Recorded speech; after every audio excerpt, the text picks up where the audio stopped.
একাত্তর জার্নালে সবাইকে স্বাগত জানাচ্ছি। সঙ্গে আছি মিথিলা ফারজানা এবং আপনারা যারা একাত্তর জার্নাল নিয়মিত দেখেন অথবা আজকেই প্রথম দেখছেন তাদেরকে জানিয়ে রাখছি যে একাত্তর জার্নাল হচ্ছে সেই অনুষ্ঠান যে অনুষ্ঠানে আমরা সারাদিনকার খবরের মধ্যে থেকে যে কোনোখানে প্রকাশিত খবর, সেটি অনলাইন নিউজ পোর্টাল হতে পারে, সেটি পত্রিকা হতে পারে, সেটি খবরের কাগজ হতে পারে, সেটি টিভি হতে পারে, যে কোনো টেলিভিশন হতে পারে, সেখান থেকে আমরা সেই খবরটি নিয়ে আপনাদেরকে আরও একটু বেশি করে খবরটি জানাবার চেষ্টা করি এবং তার সঙ্গে যারা সংশ্লিষ্ট তারা যুক্ত তাদেরকে আপনাদের সাথে সংযুক্ত করে নেওয়ার সম্পৃক্ত করে নেওয়ার চেষ্টা করি আরও বেশি করে জানবার জন্য।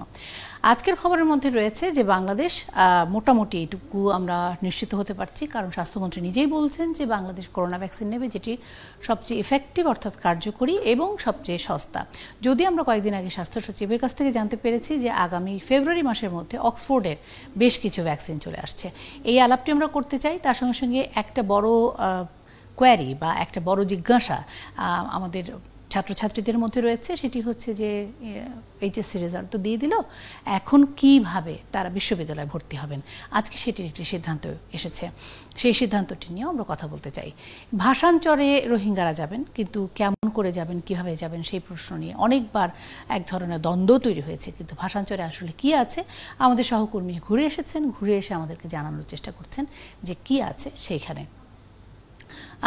তার সঙ্গে সঙ্গে জানিয়ে রাখছি আপনাদেরকে যে প্রশাসন ক্যাডারের যে নিয়োগ স্বাস্থ্য অধিদপ্তর এবং স্বাস্থ্য খাতে, সেটি নিয়ে অনেক দিন ধরে চিকিৎসকদের এক ধরনের ক্ষোভ রয়েছে এবং আপত্তি রয়েছে। তারা বলছেন যে এখানে চিকিৎসকদের নিয়োগ দেওয়াটা অনেক বেশি জরুরি এবং সেটি বহুদিন ধরে দেওয়ার দাবিটি পূরণ করা হচ্ছে না, ফলে এটি নিয়েও এক ধরনের অসন্তোষ রয়েছে এবং চিকিৎসকদের এক ধরনের আপত্তি রয়েছে। সেই আলাপটিও আমরা করতে চাই। নানান জায়গার খবরের কথা আমরা ভাবি, সেই খবরগুলো সব যে আসলে তুলে আনতে পারি তা না, তবে সাম্প্রতিক সময় দেখলাম যে একটি রাস্তা সেটি মেরামত হয়েছে এবং 1.5 কোটি টাকা খরচও হয়েছে, কিন্তু 5 মাসের মধ্যে সেই রাস্তা দিয়ে আর চলাচলের কোনো উপযুক্ততা আসলে নেই। এই সমস্ত কিছু নিয়ে আজকের একাত্তর জার্নাল এবং অন্যান্য খবরগুলো তো রয়েছে। আমার সঙ্গে অতিথি হিসেবে রয়েছেন অনলাইন অ্যাক্টিভিস্ট লীনা পারভিন এবং আশা করছি যে আপনারাও সাথে রয়েছেন। আপনাকে ধন্যবাদ লীনা পারভিন আমাদের সাথে যুক্ত হওয়ার জন্য এবং আমাদেরকে সময় দেওয়ার জন্য। একটু পোর্টালগুলো দেখতে থাকতেই আমরা যুক্ত করে নেব আমাদের আজকের অতিথিকে এবং অতিথিদেরকে এবং আমরা নিশ্চয়ই চলে যেতে পারবো মূল আলোচনায়। আমার সঙ্গে প্রথমে রয়েছে প্রথম আলো। ঢাকা বিশ্ববিদ্যালয়ের শিক্ষার্থীর খুনের বিচার শেষ হয়নি। 43 বছরও দীর্ঘ 4 দশকের বেশি সময়ও গ্রেপ্তার হননি খুনের আসামি রণজিৎ। 4 দশকে মাত্র 3 জনের সাক্ষ্য গ্রহণ। কম দামে দ্রুত যে টিকা পাওয়া যাবে সেটাই নেওয়া হবে, যেটি বলছিলাম যে স্বাস্থ্যমন্ত্রী এটি বলছিলেন। এই খবরটিকে নিয়ে আমরা কথা বলতে চাই। 4 নদীতে 30,000 টন প্লাস্টিক। ঢাকায় প্লাস্টিক দূষণ। বেঁচে থাকার তাগিদে মরিয়া মানুষ নির্যাতনের ঝুঁকিতে। বাংলা ট্রিবিউন সোমবার দৃশ্যমান হতে যাচ্ছে পদ্মা সেতুর 5 কিলোমিটার। মোটামুটি পদ্মা সেতুকে আমরা চোখের সামনে এখন দেখতে পাবো কিছুদিনের মধ্যেই। দুর্গাপূজায় শেখ হাসিনার উপহার পেলেন মমতা। পশ্চিমবঙ্গের মুখ্যমন্ত্রী মমতা ব্যানার্জি তাকে উপহার পাঠিয়েছেন আজকে প্রধানমন্ত্রী শেখ হাসিনা। স্বাস্থ্য প্রশাসন ক্যাডারের পদায়নে ক্ষোভ চিকিৎসক নেতাদের।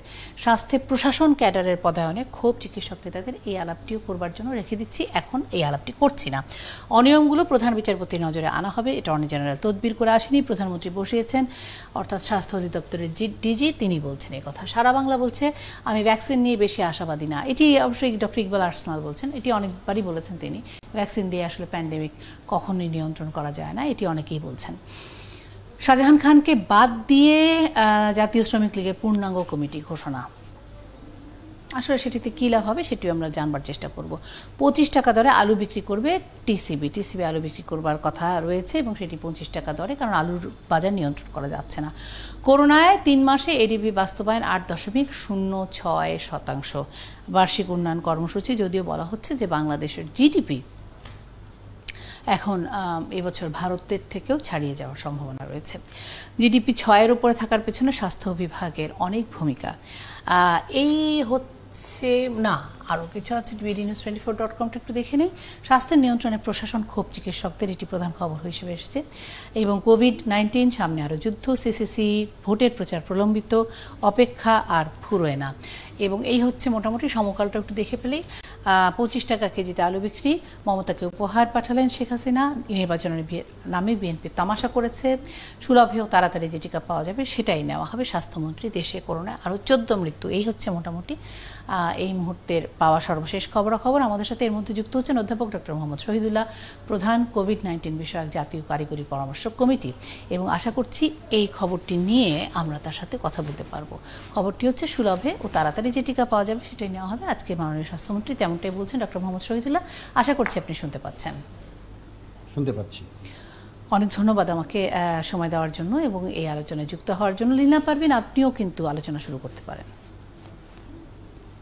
যদি ডক্টর শহীদুল্লাহর কাছে কোনো প্রশ্ন থাকে। লীনা পারভিন, জি, আপনার যদি কোনো প্রশ্ন থাকে আপনিও আলোচনা শুরু করতে পারেন, না হলে আমিও শুরু করতে পারি। আপনি কি শুনতে পাচ্ছেন?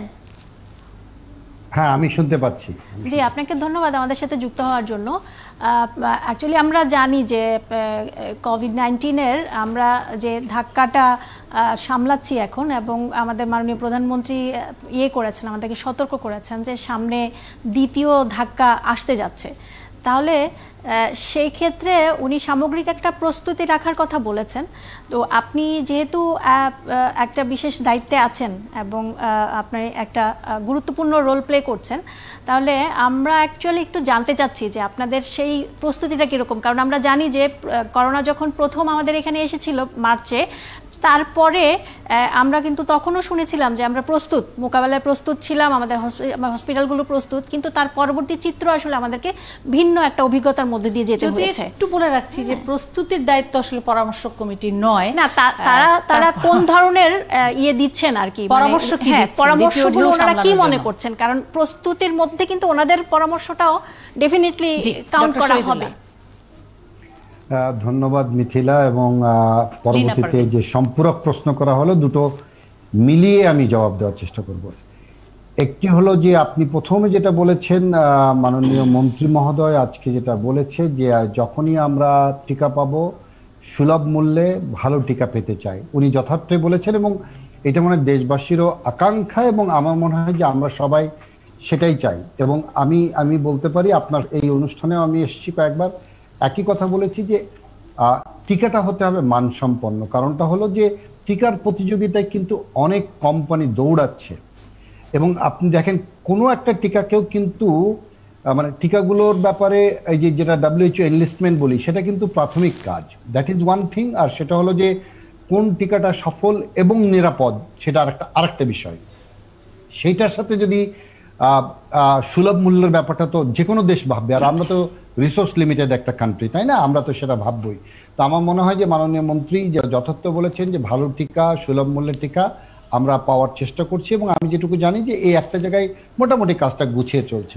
ডক্টর শহীদুল্লাহ, আমি একটু মাঝখানে জিজ্ঞেস করি দ্বিতীয় প্রসঙ্গে যাওয়ার আগে।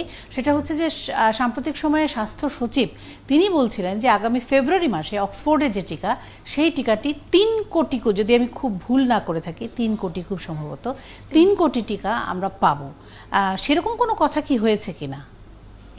এটা আমার জানা নেই আসলে। আমি গণমাধ্যমের মাধ্যমে কিন্তু এটা জেনেছি, এবং আপনাদের কাছ থেকেও যেটা শুনলাম যে মাননীয় সচিব মহোদয় এই কথাটা বলেছেন। এইটা আসলে উনি নিশ্চয়ই ওনার কাছে কোনো তথ্য আছেন যার উপর ভিত্তি করে এই কথাটা বলেছেন, কিন্তু আমার জানা মতে আমি জানি না আসলে যে কতটুকু এই ব্যাপারে অগ্রগতি হয়েছে। আমি বরঞ্চ এইভাবে ঘুরিয়ে বলবো যে বাংলাদেশ এখন কয়েকটি টিকা প্রস্তুতকারী কোম্পানির সঙ্গে একদম অ্যাক্টিভ ডায়ালগে ছিল। সেটা হলো যে এই অক্সফোর্ডের ভ্যাকসিন, আপনি যেটা বললেন যে রাশিয়ান ভ্যাকসিন, তারপরে চায়নার সাইনোভ্যাক, এই 3টা ভ্যাকসিনের সাথে আর কিছুটা মডার্না, ফাইজার এবং যেটাকে বলা হয় স্যানোফি। কিন্তু এর মধ্যে একটু কথা আছে, আমি আগেও বলে দিই, আজকে মিটিংয়ে কিন্তু মাননীয় মন্ত্রী বলেছেন যেটা সবাই দেশবাসী জানা উচিত, মডার্না এবং ফাইজার ওদের টিকা সংরক্ষণের তাপমাত্রা হলো 70 থেকে 80 ডিগ্রি মাইনাস। এইটার সক্ষমতা আমাদের নাই, করতে গেলে একদম নতুন করে সব সেট আপ করা লাগবে। কিন্তু আমরা কোনটা পারবো, 228ও পারবো, আবার -20ও পারবো, -20 পারবো, এটা আমি জানিয়ে রাখলাম।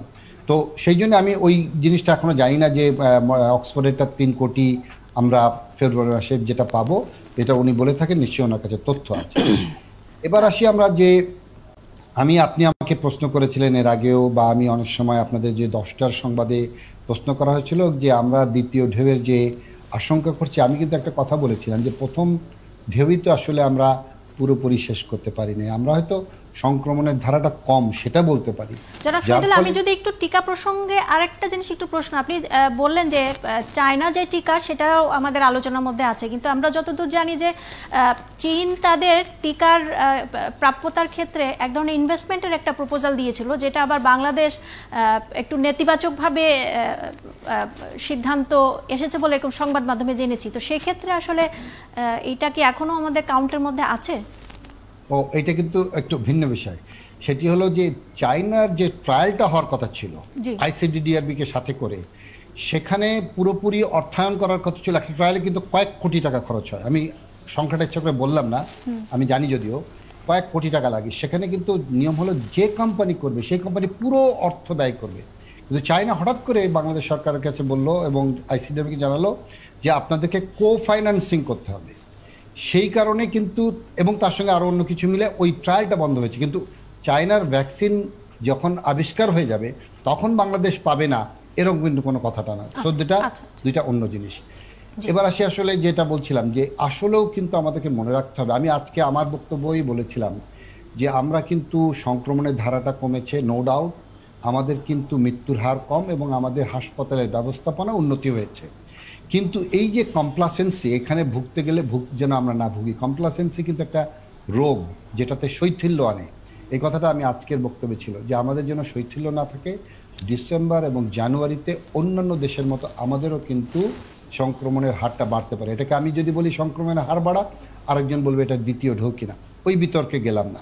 কিন্তু তার মানে আমাদের এখানে প্রস্তুত থাকাটা খুবই প্রয়োজন। আপনি যে প্রশ্নটা করেছেন এবং মিথিলা যেটা রাইটলি বলেছে যে এক্সিকিউট করার দায়িত্ব হলো মন্ত্রণালয় এবং অধিদপ্তরের। আমাদের তরফ থেকে আমরা বলেছি এবং ওনারাও কিন্তু প্রস্তুত, কিন্তু ওনারা কিন্তু সেভারাল টাইমস এটা নিয়ে আলোচনা করেছেন যে আমরা কি করতে হবে। তার একটি হলো যে আমাদের হাসপাতালগুলোকে একদম পূর্ণাঙ্গ রেডি থাকতে হবে, চিকিৎসক নার্সের পর্যাপ্ততা থাকতে হবে, অক্সিজেনের জন্য অভাবটা যেটা প্রথম একটু ছিল এখন মিটে গেছে, কিন্তু তখন যদি আবারও অক্সিজেন প্রয়োজন হয়, আবার যেন হাহাকার না হয় সেই প্রস্তুতিটা থাকতে হবে। তখন যদি মনে হয় প্রতিদিন আমাদেরকে ১,৫০০-এর জায়গায় ৪,০০০ করে টেস্ট করতে হবে, সেই প্রস্তুতিটা থাকা দরকার। এই দুটো হলো মোটা দাগে। আর চিকিৎসার গাইডলাইনের ব্যাপারে আপনারা সবাই জানেন, গতকাল আবার একটা হতাশার খবর, গতকাল না ২-১ দিন আগে ল্যান্ডসেটে বলেছে no proven drug except dexamethasone, মানে স্টেরয়েড, তাও একটা বিশেষ ক্ষেত্রে। তাহলে আমাদের ওষুধের পিছনের থেকে আমাদের খেয়াল করতে হবে হাসপাতালের ব্যবস্থাপনা, এবং আমরা যেন তখন অনেক অধিক সংখ্যায় টেস্ট করতে পারি যদি আমাদের টেস্ট মানে লাগে। আর থার্ড এক কথাটা আমি আজকে আমার মিটিংয়ে বলেছিলাম, এই মিথিলা এবং আমার মনে হয় ৭১ বিশেষ করে আমাকে কয়েকবারই প্রশ্ন করছেন যে আপনার তো অ্যান্টিজেন আর অ্যান্টিবডির কথা বলেছেন, তো তার অবস্থাটা কি, সেই কথাটা আমি তুলেছিলাম। তো অধিদপ্তরের মহাপরিচালক বলেছে যে অ্যান্টিজেন টেস্টটা একদম চূড়ান্ত পর্যায়ে, এটা অ্যাট স্কেলে নেওয়া হবে, কিন্তু অ্যান্টিবডির ব্যাপারে এখন পর্যন্ত আমরা কোনো সেরকম তথ্য পাইনি, যেটা আমি আজও মনে করি বলতে থাকবো যে অ্যান্টিজেন টেস্টটা আমাদের সেরো সার্ভিলেন্স এবং কতজন জনগোষ্ঠী এখন পর্যন্ত ইমিউনিটি ডেভেলপ করেছে এটার জন্য আমাদেরকে অ্যান্টিবডি টেস্ট করতে। ডক্টর শহীদুল, আমি একটা ছোট্ট প্রশ্ন করি, হাতে বোধহয় আর খুব বেশি সময় নেই, সহকর্মীরা হয়তো বলতে পারবেন। একটি ছোট প্রশ্ন, সেটি হচ্ছে যে আসলে এই যে ভ্যাকসিন, সেই ভ্যাকসিন আমি ধরে নিচ্ছি যে ৩ কোটি ভ্যাকসিন আমরা ফেব্রুয়ারি মাসে পাবো, তার আগে হয়তো আরও ৫ কোটি পাবো, তার আগে হয়তো, কিন্তু এই ভ্যাকসিন প্রয়োগ করতেও তো কমপক্ষে খুব যদি দ্রুততার সাথে প্রয়োগ করা হয় এবং প্রতি মাসে যদি ১ কোটি মানুষকেও প্রয়োগ করা হয়, তাহলেও কমপক্ষে ১.৫ বছর সময় লাগবে। তাহলে আসলে ভ্যাকসিন দিয়ে করোনা ভাইরাসকে নিয়ন্ত্রণের যে প্রত্যাশা আমরা করছি সেটি কি করা সম্ভব? খুব ভালো, মানে আমি মনে করি এইটা এই সময়ের জন্য একটা প্রণিধানযোগ্য প্রশ্ন। এর কিন্তু দুটি অংশ করেছেন আপনি, কিন্তু মানে আপনার প্রশ্নের দুটি অংশ আছে। একটি অংশ আগে যাই, বাংলাদেশের সক্ষমতা আছে। এই একটা জায়গায় বললাম না, আমরা মানে আমি তো দেশ বিদেশে বহু জায়গায় টক দিয়ে থাকি যে বাংলাদেশের সাফল্য গাথা, সেটা সবাই এক বাক্যে নির্দ্বিধায় বলে টিকাতে আমরা সফল। বাংলাদেশে ১ মাসের মধ্যে ৫,২০,০০,০০০ লোক মানুষকে মানে বাচ্চাদের টিকা দেওয়া হয়েছিল এমআর, সেটা মনে আছে আপনাদের। আর একটা হলো খুব শিগগির আগামী ২-৩ মাসের মধ্যে আবারও ৩,২০,০০,০০০ মানে মানুষকে আবার ভ্যাকসিন দেওয়া হবে। অর্থাৎ বাংলাদেশে যে ভ্যাকসিনেটার সংখ্যা, মানে যারা ভ্যাকসিন দেয় তাদের সংখ্যা, আমাদের কোল্ড চেইন, আমাদের ট্রান্সপোর্ট এবং এভরিথিং আমাদের যে আছে, ওইটা আমি মনে করি না কোনো সমস্যাটা হবে।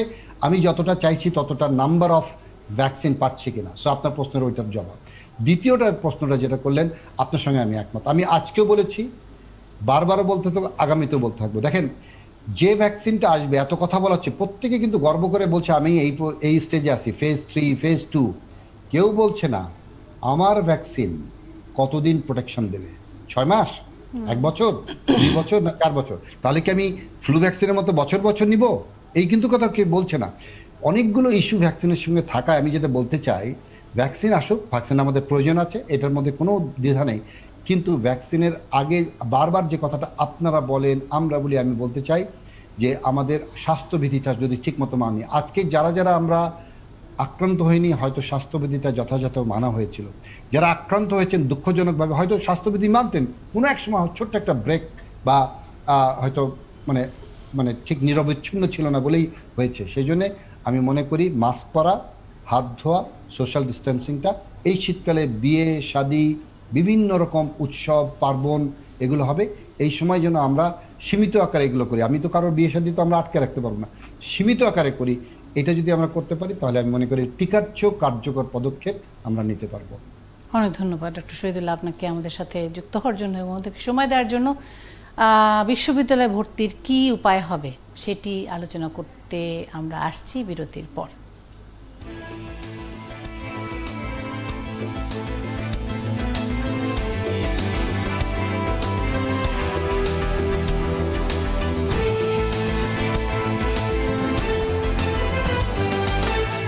ইঞ্জিনিয়ারিং এর চান্স পেয়েছিস তো? কি খাওয়াবি বল?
হুমকির প্রতিবাদ ও ধর্ষণ মামলায় নূরকে গ্রেপ্তারের দাবিতে রাজধানী সহ সারা দেশে মানববন্ধন ও বিক্ষোভ সমাবেশ।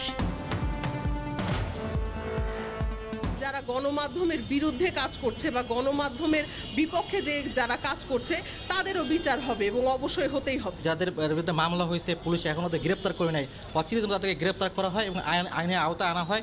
আমরা এই দাবিতে আজকে মানববন্ধনে দাঁড়াই। সিলেটে রায়হান হত্যার সঙ্গে জড়িতদের গ্রেপ্তারের সময়সীমা, বিচার বিভাগীয় তদন্ত দাবি।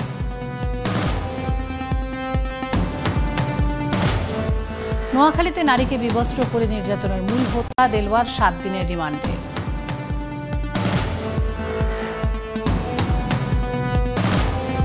ঝুলন্ত তার কাটার অভিযান স্থগিত, শিগগিরই মাটির নিচ দিয়ে লাইন নেয়ার কাজ শুরু।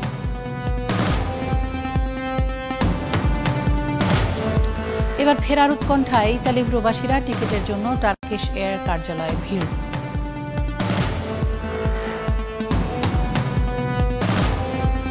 রোহিঙ্গাদের জন্য প্রস্তুত ভাষাঞ্চর, শুধু আশ্রয় নয়, পাচ্ছে আধুনিক নাগরিক সুবিধাও।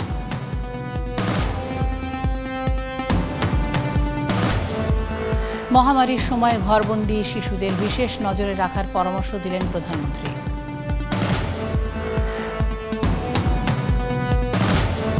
দেশে করোনায় নতুন শনাক্ত 1274, বিশ্ব জুড়ে সংক্রমণ 4 কোটি ছাড়ালো।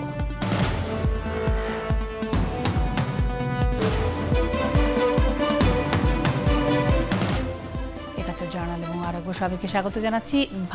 বিশ্ববিদ্যালয়ে ভর্তির যে খবরটি নিয়ে আলোচনা করব বলেছিলাম, আমরা যুক্ত করে নেব সেই বৈঠকে উপস্থিত একজন সম্মানিত ভিসিকে, এবং তিনি সময় দিতে পারবেন একটু পরে, সেই কারণে এই আলোচনাটি একটু ধরে রাখছি। ভাষাঞ্চরের আলোচনাটি নিয়ে নিতে চাই এবং ভাষাঞ্চরের প্রতিবেদনটি একটু দেখুন, কেমন হয়েছে ভাষাঞ্চর, প্রস্তুত হয়েছে কিনা সেটি একটু দেখে নিই আমরা। ভাষাঞ্চর কেমন সেটি নিয়ে তৈরি হয়েছে নানা গুজব, শঙ্কা, আশঙ্কা যে মানবিক এক বাংলাদেশ আসলে অমানবিক হচ্ছে কিনা, রোহিঙ্গাদের প্রতি কোনো এক চরে যে তাদের রাখা হচ্ছে কিনা, কেমন আসলে সেই চর। মানবিক এক বাংলাদেশ কতখানি অতিথি হিসেবে নিচ্ছে রোহিঙ্গাদের, আমরা দেখতে যেতে চাই। আমরা যাচ্ছি ভাষাঞ্চরে, চলুন সবাই আমাদের সাথে।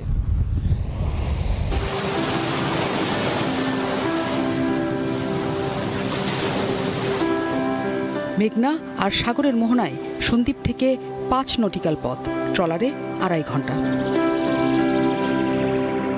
বছর 20 আগেও যেখানে চড়ে বেড়াতো বনমহিষ, সেখানে আজ লাল ছাদের মানুষের বসতি। প্রায় 2 যুগ ধরে জমেছে পলি, শক্ত হয়েছে ভিত ধীরে ধীরে। এখন চরহাতিয়া বা সন্দ্বীপের মতোই এক ভূমি এই ভাষাঞ্চর। নৌপথ পাড়ি দিয়ে 10,000 একর ভূমিতে পা রাখার সাথে সাথেই মিলবে ভিন্ন এক জগতের খোঁজ।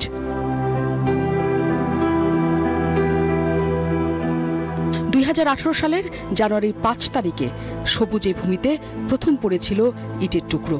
মাত্র 2 বছরে এক অচেনা জেগে থাকা চর পরিবর্তিত হয়েছে আধুনিক নগরে। সারি সারি লাল ইটের ছাউনি আর সুন্দর গোছানো বাড়ি শহরের পরিকল্পিত নগরীর হার মানার দৃশ্য। এই দ্বীপটা কিন্তু সন্দ্বীপ এবং হাতিয়ার মধ্যবর্তী একটা জায়গার দ্বীপ, এবং এটা চিটাগং থেকে, সন্দ্বীপ থেকে, হাতিয়া থেকে এবং একই সাথে নোয়াখালীর চেয়ারম্যান ঘাট থেকে আমরা চতুর্মুখী একটা যোগাযোগ ব্যবস্থার একটা জায়গা। গত সপ্তাহে আমাদের বিএডব্লিউটি এর সাথে আমাদের সম্পূর্ণ কথাবার্তা হয়েছে, তারা এখানে সি ট্রাক বা বিএডব্লিউটি জাহাজের মাধ্যমে যোগাযোগ ব্যবস্থা বলবৎ রাখবে। কক্সবাজারের ক্যাম্পগুলো থেকে 18টি উন্নত সুবিধা এখানে অপেক্ষা করছে রোহিঙ্গাদের জন্য। সেখানে পাহাড়ের ঢালে ত্রিপল আর বেড়ার ঝুঁকিপূর্ণ ঘর পরিবর্তিত হয়ে এখানে হয়েছে শহরের বাসা। স্কুল, মসজিদ, থানা বা বিচারালয় কি নেই সেই ছোট শহরে? এই বছরের মধ্যে অবশ্যই হওয়া উচিত, কারণ এই বছরের মধ্যে স্থাপনাগুলো আমরা সম্পূর্ণরূপে প্রস্তুত রেখেছি। সকল নাগরিক সুবিধা রাখা হয়েছে এখানে, কারণ রোহিঙ্গারা যাতে পায় নিরাপদ এক আবাস, আশ্রয় প্রার্থী হিসেবে নয়, এদেশের অতিথি হিসেবে। এই অবকাঠামো তৈরিতে ব্যয় হয়েছে 3,000 কোটি টাকারও বেশি, যার পুরোটাই দিয়েছে বাংলাদেশ সরকার। কোনো বাস্তুচ্যুত জনগোষ্ঠী বা কোনো শরণার্থীদের জন্য এমন উদাহরণ বিশ্বে বিরল। নাজনীন মুন্নি, 71, ভাষাঞ্চর, নোয়াখালী। আমাদের সাথে যুক্ত হচ্ছেন আমাদের সহকর্মী নাজনীন মুন্নি। নাজনীন মুন্নিকে কি দেখতে পাবো কিনা আমার সহকর্মীরা হয়তো বলে দেবেন। এই বড় পর্দায় দেখতে পাবো। উনি আপনি শুনতে পাচ্ছেন আশা করছি। হ্যাঁ, মুন্নি, মানে আমার আসলে অনেকগুলো প্রশ্ন তৈরি হয়েছে। একটা হচ্ছে যে এই একতলা ঘর, কিছু অনেকগুলো দেখলাম একতলা বাড়ি, আর কতগুলো দেখলাম দোতলা বাড়ি, কোনোটা আবার একদম একটা রিসোর্টের মতন একটা বাড়ির মতন দেখলাম। এগুলো কোনটা কি? যেগুলো একতলা বাড়ি দেখেছেন আপনি, সেগুলি মূলত ক্লাস্টার করা হাউস, সেগুলোতে মূলত রোহিঙ্গারা থাকবে। যেগুলো একতলা বাড়ির মাঝখানে উঁচু ভবনগুলি দেখেছেন 3-4 তলা, সেগুলি হচ্ছে একই সাথে সেগুলো আশ্রয় কেন্দ্র হিসেবে ব্যবহৃত হবে, একই সাথে রোহিঙ্গারা সমানতালে তারা থাকবেন সেই জায়গাতে। আপনি কি শুনতে পাচ্ছেন মিথিলা আমার কথা? শুনতে পাচ্ছি মুন্নি, কিন্তু আপনার হেডফোনটা বোধহয় আরেকবার খুলে লাগাতে হবে সম্ভবত।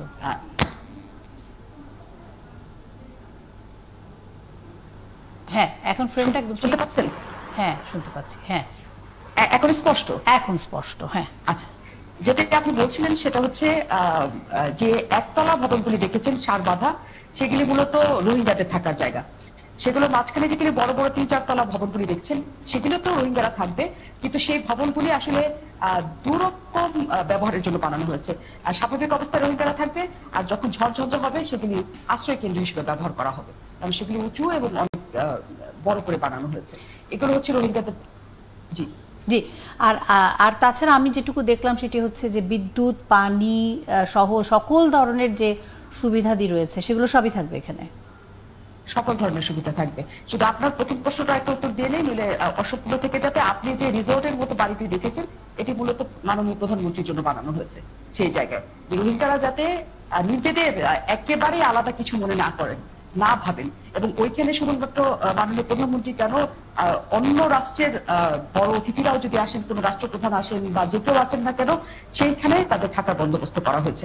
কাজে সেখানে একেবারে আলাদা করে কাউকে একটা চরের মধ্যে পাঠিয়ে দেওয়া হলো এবং খবর রাখা হলো না, ব্যাপারটা মোটেও সেই জায়গা না। এবং আপনি যেটি বলছিলেন যে একই সাথে বিদ্যুতের ব্যবস্থা আছে কিনা, সেখানে রান্নার ব্যবস্থা আছে কিনা, আপনাকে জানিয়ে রাখি, আপনি নিশ্চয় প্রতিবেদন আমি কালকে আরো বিস্তারিত দেখাতে পারবো যে প্রতিটি ক্লাস্টারের মধ্যে কিন্তু সৌর বিদ্যুৎ লাগানো আছে। আপনি কক্সবাজারের ক্ষেত্রে দেখেছেন যে ছোট ছোট সৌর বিদ্যুতের প্যানেল তারা নিজেদের মতো করে ব্যবহার করে, রোহিঙ্গারা এখান থেকে সেটি দেওয়া হয়নি সাপোর্ট, নিজেদের মতো করে তারা ব্যবহার করে এবং সেটি দিয়ে তারা একটা বাতি জ্বালাতে পারে ওই ছোট ঘরটির মধ্যে। কিন্তু এখানে বড় বড় প্যানেল দেওয়া হয়েছে, যেখানে আপনি বাতির পাশাপাশি আপনি চাইলে সেখানে প্যানেল ব্যবস্থাও করতে পারেন। কিন্তু সেটা আসলে কতখানি দরকার হবে সেটাও নিশ্চয়ই রোহিঙ্গারা বুঝবে, কিন্তু সেই সুবিধার জায়গা রাখা হয়েছে। যদি বলো রান্না কেমন করা হবে, চারকোলের মাধ্যমে সেখানে রান্নার বন্দোবস্ত করা হয়েছে। চারকোল মানে রান্নাতে এক ধরনের কয়লা, আর সেটার মাধ্যমে স্টোভের মতো জায়গায় তাদের রান্না করা হবে এবং প্রতিটা পরিবারের জন্য আলাদা আলাদা সেখানে রান্নার ব্যবস্থা করা হয়েছে। এবং একই সাথে আমাদের জানানো হয়েছে যে এখানে সিলিন্ডারের গ্যাসও কিন্তু এখানে কয়েকদিন পরে অ্যাভেলেবল হবে এবং সিলিন্ডারের গ্যাস দেওয়া তাদের ব্যবস্থা করা হবে। কেন এই পদ্ধতি?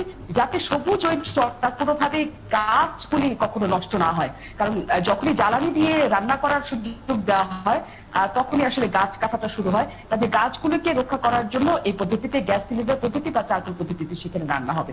এবং যাবতীয় সবকিছু, স্কুল থেকে শুরু করে, থানা থেকে শুরু করে, সেখানে মসজিদ, সকল ধরনের ব্যবস্থাপনা কিন্তু রাখা হয়েছে। আপনাকে শুধু ছোট্ট করে বললে হয়তো বুঝবেন মিথিলা, যে আমাদের নগরে আপনি দেখবেন যে আবাসিক প্রকল্প হিসেবে যেগুলো গড়ে ওঠে, সবকিছু আলাদা করে সেখানে স্কুল, হাসপাতাল রাখার চেষ্টা করা হয়, সেরকম একটা আবাসিক প্রকল্পের মতো করে সেখানে গড়ে তোলা হয়েছে, শহরে আবাসিক প্রকল্পের মতো। মুন্নি, আমি একটু জানতে চাচ্ছিলাম যে এখানে আমরা দেখলাম আপনার প্রতিবেদনে মানে অসম্ভব সুন্দর একটা মানে কি বলবো, ওখানে নগরের মতো জিনিসটাকে সাজানো হয়েছে এবং সমস্ত রকম আধুনিক সুযোগ সুবিধা দেয়া হয়েছে, কিন্তু মূল প্রশ্ন যেটা, যে রোহিঙ্গারা কি আদৌ সেখানে স্থানান্তরিত হতে রাজি হয়েছে, বা সেই প্রক্রিয়ার কোনো আপডেট আপনার কাছে আছে কিনা, যে আসলে কবে নাগাদ সেখানে, কারণ আমরা দেখলাম যে এটা তৈরিই আছে, ওখানে বসবাসের মতো সমস্ত কিছু মানে অলরেডি ওখানে অ্যাভেলেবল আছে, কিন্তু যাদের জন্য এই পর্যটন কেন্দ্র তৈরি করা হয়েছে, আমি এটাকে পর্যটন কেন্দ্র হিসেবেই বলতে চাচ্ছি, আমি জানি না আলটিমেটলি ভবিষ্যতে এটার পরিণতি কি হবে, কিন্তু যাদের জন্য তৈরি করা হলো এই আধুনিক সুযোগ সুবিধা, এবং মানে আপনি বলছেন যে মাননীয় প্রধানমন্ত্রীর জন্য ওখানে এক ধরনের একটা ব্যবস্থা করা হয়েছে এবং বিভিন্ন দেশের কেউ যদি ভিআইপিরা আসে তাদের জন্য আবাসনের ব্যবস্থা করা হয়েছে, তার মানে এখানে কোনো ডিসক্রিমিনেশন রাখা হয়নি, মানে একই প্ল্যাটফর্মের মধ্যে সবাই থাকছে, একটা মোটামুটি একটা কলোনির মতো একটা ব্যবস্থা তৈরি করা হয়েছে। কিন্তু যাদের জন্য, যে অতিথিদের জন্য এই কাজটি তৈরি করা, সেই অতিথিদের মতামত আসলে পাওয়া গেছে কিনা? শুধুমাত্র একটা কথা জানিয়ে রাখি যে অতিথিদের মতামত আসলে আমরা যখন যতবারই কক্সবাজারে গিয়েছি তাদের যখন বলা হয়েছে যে ভাষাঞ্চলে যাওয়ার কথা, তারা কিন্তু স্পষ্টত বলেছে যে তারা ভাষাঞ্চলে যেতে চান না। কিন্তু কখন বলেছেন? তখন বলেছেন যখন ভাষাঞ্চল সম্পর্কে তাদের একটা অজ্ঞতার জায়গা আছে, যে ভাষাঞ্চল কোথায় কোথায় নিয়ে আমাদের রাখা হবে, কি করবো, আমরা কেমন করে থাকবো। যখন একটা অস্পষ্ট জিনিস আপনার সামনে থাকে আপনি কিন্তু সেটাতে কখনো সম্মতি জ্ঞাপন করবেন না। কিন্তু এক বছর আগে আসলে রোহিঙ্গাদের যে অবস্থাটা তৈরি হয়েছে সেখানে আপনারা নিশ্চয়ই সবাই জানেন, আবারও আমি বলতে চাই যে সেইখানে আসলে যে প্রায় 3000 এনজিও কাজ করে, মূলত জটিলতা কিন্তু তাদেরকে ঘিরে। সেইখানে যারা এনজিওরা কাজ করে তারা মূলত চান না যে ভাষাঞ্চলে রোহিঙ্গারা আসুক, এবং তারাই এক ধরনের রোহিঙ্গাদের নার্চার করার চেষ্টা করেন এই কথা বুঝিয়ে যে চলে গেলে তোমাদের কোনো রকমের কিছু হবে না। তাহলে এনজিও কর্মীরা কেন চান না ওইখানে যেতে? কারণ আপনি জানেন যে এখানে কক্সবাজার আসলে এনজিও কর্মীরা যখন থাকেন তারা তো একেবারে 5 স্টার মানের সেবা নিয়ে সেখানে থাকেন, কারণ সেখানকার হোটেল থেকে শুরু করে যাতায়াত ব্যবস্থা থেকে শুরু করে চট করেই তারা রোহিঙ্গা ক্যাম্পে চলে যেতে পারছে, তাদের অন্য কারোর সাথে ডিসকানেক্টেড হচ্ছে না, কারণ সেখানে আন্তর্জাতিক এয়ারপোর্ট আছে। কাজে এই সুযোগ সুবিধা তারা কেন ছাড়বে? জটিলতাটা কিন্তু মূলত সরকারি পথে না, বেসরকারি এনজিও গুলো যেগুলো আছে সেগুলো এবং আন্তর্জাতিক কিছু এনজিও কে নিয়ে। তাহলে সেই এনজিওদের কথা তো নিশ্চিতভাবে সেখানে জানা আছে। আমাদের মূল জায়গাটা সেখানেই ছিল যে এখানে 1 লাখ রোহিঙ্গাতে শুধুমাত্র তো বাংলাদেশ সরকার সেখানে সহায়তা করবে না, সেখানে সহায়তা করার জন্য আন্তর্জাতিক সংস্থা আসবে এবং বেসরকারি এনজিও গুলো আসবে। মুন্নি, আমি যদি ভুল না করে থাকি, বাংলাদেশ সরকারের কাছ থেকে কিন্তু এক ধরনের একটা আহ্বান করা হয়েছিল রোহিঙ্গাদের প্রতিনিধিদেরকে, যে তারা চাইলে ভাষাঞ্চলে ভিজিট করতে পারে বা তাদেরকে দেখানোর একটা ব্যবস্থা, তাদের সেই আস্থার জায়গাটা ফিরিয়ে আনার জন্য। রোহিঙ্গা নেতারা গিয়েছে, হ্যাঁ, সো সেখানে তো তারা কিন্তু গিয়েছিল। তার পরবর্তীতে আসলে প্রোগ্রেসটা কি আমরা জানি। আপনি যেই বাস্তবতার কথা বললেন যে এনজিও বা আন্তর্জাতিক সংস্থাগুলো যারা কাজ করছে তাদের একটা বড় স্বার্থ এখানে কাজ করছে, বিকজ এখানে পুরোটাই আসলে ফান্ড ম্যানেজমেন্টের একটা ইস্যু আছে, তাদের সুযোগ সুবিধার বিষয় আছে। পরবর্তী প্রতিক্রিয়াটি কিন্তু আমরা প্রাথমিক অবস্থায় শুনেছিলাম ভালো, তারপরে দেখলাম রোহিঙ্গারা যখন চলে গেলেন তাদের আবাসস্থলে তখনই গিয়ে উল্টে ফেললেন, আবার উল্টে গেল। আর কোনো আপগ্রেড আছে কিনা? এখানে একটা কাহিনী আছে, সেটা হচ্ছে এখনো পর্যন্ত কিন্তু ভাষাঞ্চলে 300-র বেশি কিছু রোহিঙ্গা থাকেন সেখানে। এখানে একটা জটিল জায়গা আছে যে যখন আসলে কখন আন্তর্জাতিক মিডিয়াগুলোই নানাভাবে সেখানে এন্ট্রি পায়, তারা করে কি কোনো না কোনো মোবাইল, কোনো না কোনো যন্ত্র, কোনো না কোনো ওয়ে রোহিঙ্গাদের হাতে রেখে আসেন, যাতে তার মাধ্যমে তারা ভালো কিছু নিউজ সেখান থেকে পান।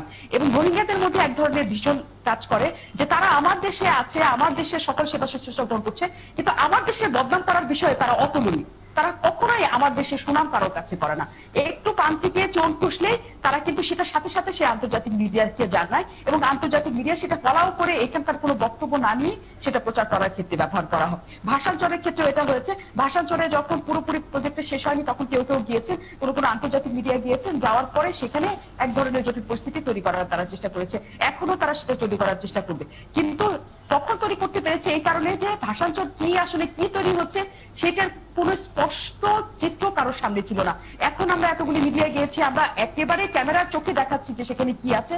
এখন ছবিটা নিশ্চিতভাবে স্পষ্ট। এখন এই স্পষ্ট ছবি দেখেও যারা সেখানে না যাওয়ার বাহানা করবেন, সেই বাহানার পিছনে অন্য কোনো ভিন্ন কারণ তো বটেই, এবং শক্ত কারণ সেটা যে তারা কোনোভাবে নিজেরা যেতে পারে না বলে বা চায় না বলে রোহিঙ্গারা যাক সেটাও তারা চায় না। মুন্নি, আমি শুধু দুটো সময় একেবারে কম, দুটো ছোট ছোট প্রশ্ন করব, উত্তরও ছোট ছোট আশা করছি। একটা হচ্ছে, বরং আমি উল্টো দিক থেকে ভাবছি যে এখানে ভাষা, আমরা তো আসলে রোহিঙ্গাদের প্রত্যাবাসনের চেষ্টা করছি, ফলে এখানে আসার পর রোহিঙ্গারা দেশে ফেরত যাবেন কেন, মানে কি কারণে ফেরত যাবেন, এটি আমার খুব জানবার আগ্রহ এক। আর দ্বিতীয় প্রশ্নটি হচ্ছে যে তাদেরকে কি কোনো অর্থনৈতিক কর্মকাণ্ডে যুক্ত করার কোনো ব্যবস্থা আছে, নাকি তাদেরকে এখানেও মোটামুটি ত্রাণ দিয়ে খাওয়া পড়ার ব্যবস্থা করে দেওয়া হবে? তাদের ত্রাণ এবং রেশনের ব্যবস্থা অবশ্যই থাকবে। কেউ যদি মনে করে আমি কোনো কাজ করবো না, সে বসে বসে খেতে পারবে। কিন্তু কেউ যদি মনে করে সে কাজ করবে, সেখানে 10,000 একর জমির মধ্যে মাত্র 1700 একর জমির মধ্যে এই আবাসন গড়ে তোলা হয়েছে, বাকি জমিটুকু কিন্তু খালি আছে। সেখানে সে সকল গবাদি পশু চাষ থেকে শুরু করে, শাকসবজি চাষ থেকে শুরু করে, ধান বোনা থেকে শুরু করে সে যাবতীয় কর্মকাণ্ডে অংশ নিতে পারবে, অর্থনৈতিক কর্মকাণ্ডে অংশ করতে পারবে, এবং সেখানে কিন্তু বাজারও তৈরি করা হয়েছে। শুধু একটা কথা মিথিলা আপনাকে বলি ছোট করে, যে আসলে রোহিঙ্গারা কেন যেতে চাবে তার দেশে। আমার মনে হয় না আমার দেশে যারা রোহিঙ্গারা আছে তারা আসলে যেতে চান, এত সুবিধা রেখে তারা তাদের দেশে যেতে চান তাদের মধ্যে এই আজ আমি এখন আসলে দেখি না। এবং যে অবস্থাটা, যে 300 জন মানুষ এখন ভাষাঞ্চলে আছে, যারা নৌকা ডুবে গিয়েছিল তাদেরকে উদ্ধার করে সেই ভাষাঞ্চলে নিয়ে আসা হয়েছিল, তারাও একই রকম মারমুখো অবস্থায় থাকে সবসময়। এবং তারা বলে যে আমাদের দেশে নিয়ে যাও, আমাদের কেন এই জায়গায় রাখছো, দেশে কোথায় নিয়ে যাবো, তোমাদের কোন দেশে, তোমাদের দেশে যাওয়া কোন দেশে, না না আমাদের দেশে যাওয়া কেন নিষেধ হবে, কক্সবাজারে কুতুপালং নিয়ে চলো, ওইটাই তো আমাদের দেশ। তো এই তাদের অবস্থা। মনে করছে কক্সবাজারের কুতুপালং, বালুখালী এই ক্যাম্পগুলিতে তারা 2 বছর 3 বছর আছে, ওটাই তাদের দেশ। কাজে তাদের দেশে ফিরে যেতে চায় তারা। এইটার অবস্থান আসলে রোহিঙ্গাদের আছে আমার অন্তত মনে হয় না। কারণ তার মানে মুনির দাঁড়ালো যে মানে অতিথির একটা সংজ্ঞা আমাদের কাছে ছিল, কিন্তু তারা অ্যাকচুয়ালি পার্মানেন্ট অতিথি হয়ে যাচ্ছেন আর কি, মানে সেই সংজ্ঞা আসলে ওনাদের ক্ষেত্রে কাজ হচ্ছে না। কারণ 79 সাল থেকে যে রোহিঙ্গারা আসছে আমরা কতজনকে ফেরত পাঠাতে পেরেছি। তার মানে আর অতিথি বলা যাবে না তাদেরকে। সেটাই। মনে অনেক ধন্যবাদ আমাদের সাথে যুক্ত হওয়ার জন্য। একটা বিরতির সময় হয়েছে, বিরতি নিয়ে ফেরত আসছি।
একাত্তর জার্নাল এবং আর একবার সবাইকে স্বাগত জানাচ্ছি এবং আমাদের সাথে অধ্যাপক ডক্টর মিজানুর রহমান, উপাচার্য জগন্নাথ বিশ্ববিদ্যালয়ে, তিনি যুক্ত হয়েছেন এবং এই বড় পর্দায় ডক্টর মিজানুর রহমানকে নিশ্চয়ই আমরা দেখতে পারবো।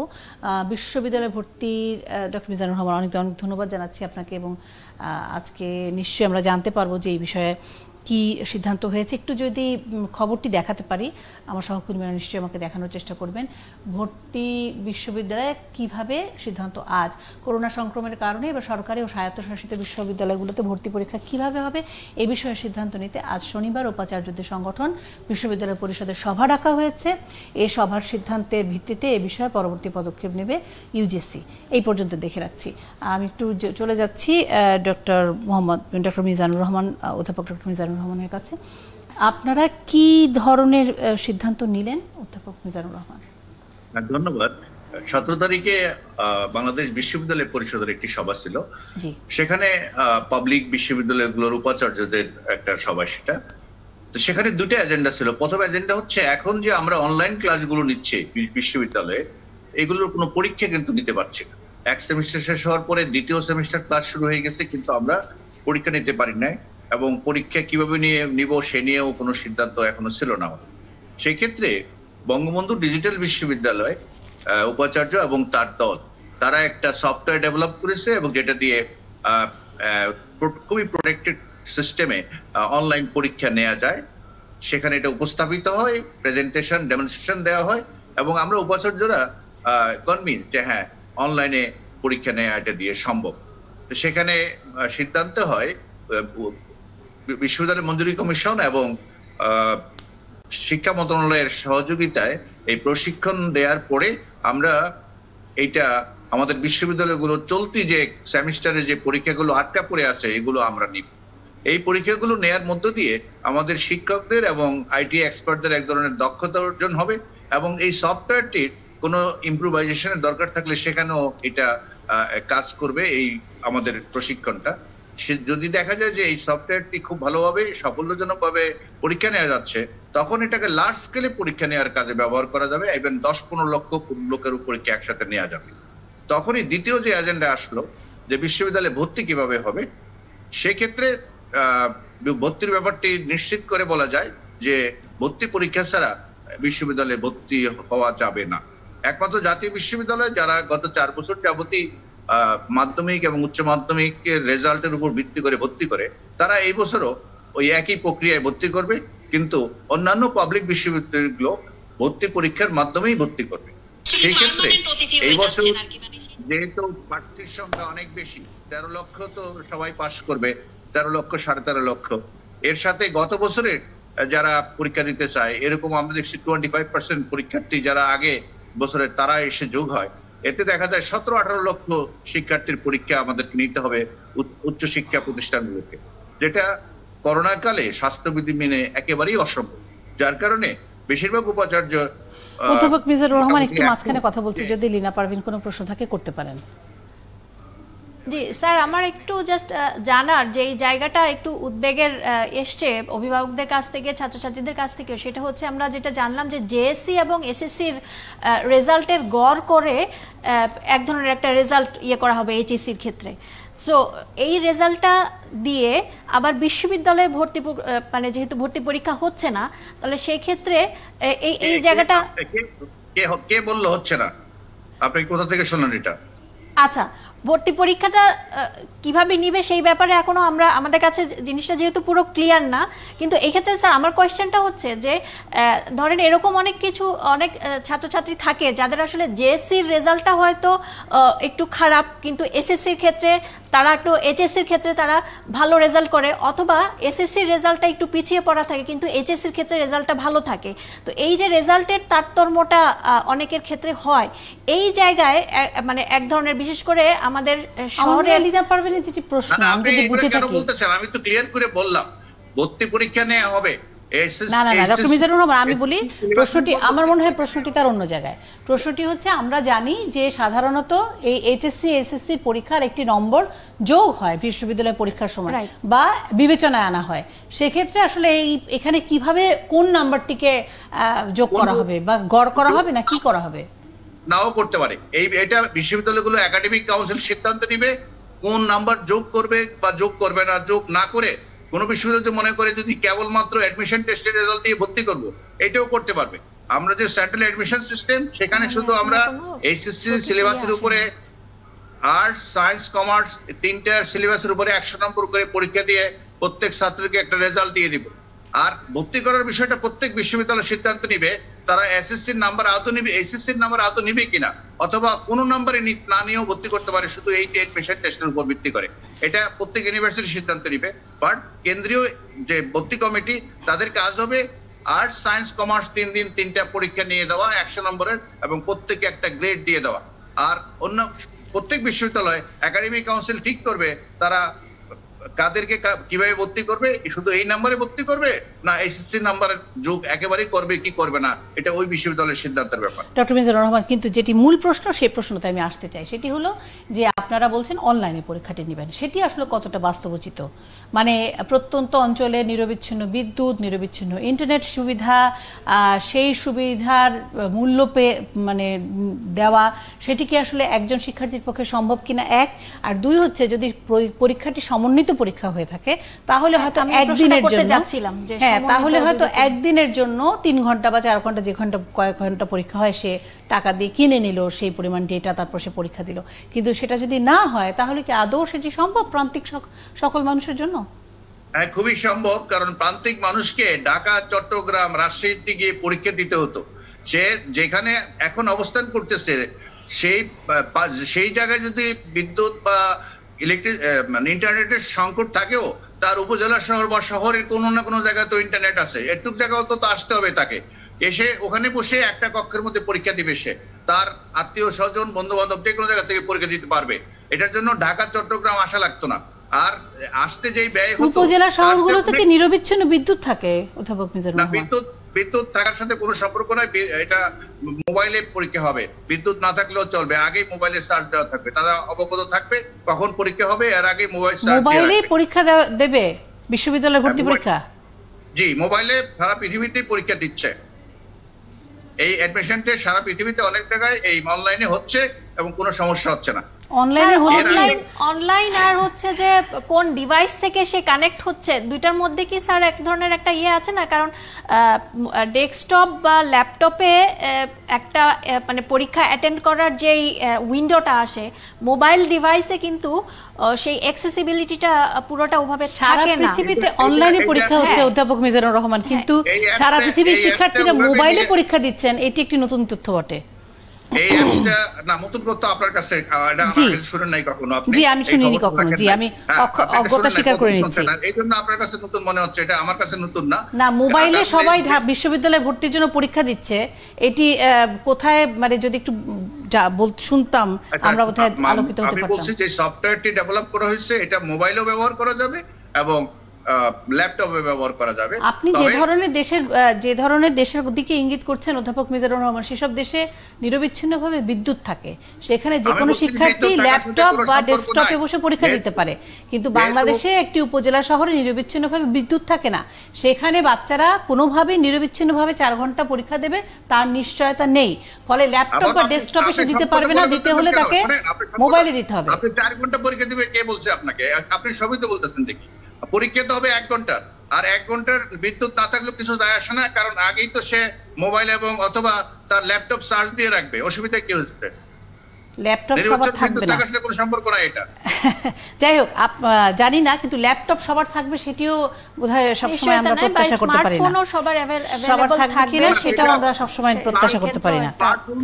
স্মার্টফোন তার আত্মীয় স্বজন কারো একজনের, এক গ্রামের মধ্যে একজনের থাকলেও এটা 1 ঘন্টার জন্য সে ব্যবহার করতে পারবে।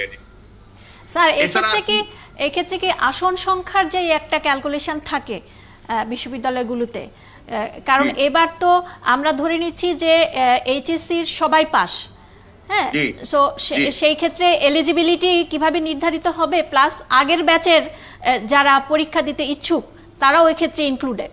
তো তাহলে আসলে যেভাবে এলিজিবিলিটি আগে হয়ে আসছিল এবারও সেইভাবেই হবে, নতুন করে এটা কোনো সিদ্ধান্ত হবে না। না স্যার, আগের বার তো পাস ফেইলের একটা পার্সেন্টেজ থাকে এবং হচ্ছে যে পরীক্ষা দেওয়ার এলিজিবিলিটির ক্ষেত্রে একটা মিনিমাম স্কোর থাকে। এবারও মিনিমাম স্কোর থাকতে পারে, কারণ আগের বারও সবাই এডমিশন টেস্ট দিতে পারতো না বিশ্ববিদ্যালয়ে। না স্যার, থাকতে পারে। আর সিদ্ধান্ত মানে আমি জাস্ট ক্লিয়ার হওয়ার জন্যই স্যার, একজন অভিভাবক হিসেবেও ওই জায়গাটা একটু আমরা ক্লিয়ার হতে চাচ্ছিলাম যে এই ব্যাপারে কি কোনো সিদ্ধান্ত হয়েছে, নাকি আপনি মনে করছেন যে না এইভাবেই হবে? না, মনে করছি আমরা প্রত্যেক বছর যেভাবে যে সিলিং দিয়ে দেওয়া হয়, এর এত নম্বর থাকলে বিশ্ববিদ্যালয়ে পরীক্ষা নিতে পারবে। বিশ্ববিদ্যালয়গুলো প্রত্যেক বিশ্ববিদ্যালয় যেরকম সিদ্ধান্ত নেয় এইবারও সেরকম একই সিদ্ধান্ত নিবে। মানে উচ্চ মাধ্যমিকে যে এই ধরনের নাম্বার পেয়েছে তার উপরে নির্ভর করেই তার বিশ্ববিদ্যালয়ে পরীক্ষা দেওয়ার যে যোগ্যতা সেটি যাচাই করা হবে। স্যার এই ব্যাপারে কি মানে লিখিত নির্দেশাবলী আসার মানে কবে নাগাদ এটা ক্লিয়ার হতে পারে ছাত্রছাত্রীদের কাছে? রেজাল্টই হয়নি ভাই, আপনি এত অস্থির হচ্ছেন কেন? এটা মাত্র গতকালকে মিটিং হলো, আর এটা এখনো এসএসসি রেজাল্টও হয়নি। এর মধ্যে এগুলোর পুরো প্রক্রিয়া গণমাধ্যমকে জানানো হবে, গণমাধ্যম আমাদের সহযোগী হিসাবে কাজ করবে, আর যত ধরনের প্রশিক্ষণ দরকার অভিভাবকদের জন্য এবং শিক্ষার্থীদের জন্য সবই দেয়া হবে। কারণ যে সফটওয়্যারটি ডেভেলপ করা হয়েছে এটা খুবই ইউজার ফ্রেন্ডলি এবং এটা নিয়ে কোনো সংকট হওয়ার কোনো সম্ভাবনা নাই, এটা খুবই সহজ। এর আগে অধ্যাপক মিজানুর রহমান, আমার একটি শেষ প্রশ্ন সেটি হলো যে আপনি বলছিলেন যে এইচএসসির এখনো রেজাল্ট না, এইচএসসির রেজাল্টের প্রসঙ্গ আসলে হঠাৎ করে বলতে গিয়ে ভুলে যাচ্ছি। সেটা হলো যে এই যে সম্পূর্ণ প্রক্রিয়াটি সেটি তো শিক্ষা মন্ত্রণালয়ের একটি অনুমোদন লাগবে, নাকি এটি মানে ইউজিসির অনুমোদনই হবে? শিক্ষা মন্ত্রণালয় বা অথবা বিশ্ববিদ্যালয় মঞ্জুরি কমিশনের সহযোগিতা লাগবে। বিশ্ববিদ্যালয়গুলো ভর্তির ব্যাপারে সরকার বা মঞ্জুরি কমিশনের অনুমোদনের কোনো ব্যাপার নাই। প্রত্যেক বিশ্ববিদ্যালয়ে আইন তারা ভর্তি করবে। এটা এর সাথে বিশ্ববিদ্যালয়ের মঞ্জুরি কমিশন এবং শিক্ষা মন্ত্রণালয়ের সহযোগিতা, অর্থাৎ সেখানে যদি ফাইন্যান্সের দরকার হয়, ডিভাইসের ব্যাপারে লোন দেওয়ার দরকার হয়, যা যা দরকার হয় সেগুলো করবে। কিন্তু পরীক্ষা নেওয়ার দায়িত্ব বিশ্ববিদ্যালয়ের। বিশ্ববিদ্যালয় সমন্বিত হবে। জি, আগে যে সিদ্ধান্ত ছিল সমন্বিত পরীক্ষা হওয়ার, সেটাই এখনো এটা বহাল আছে।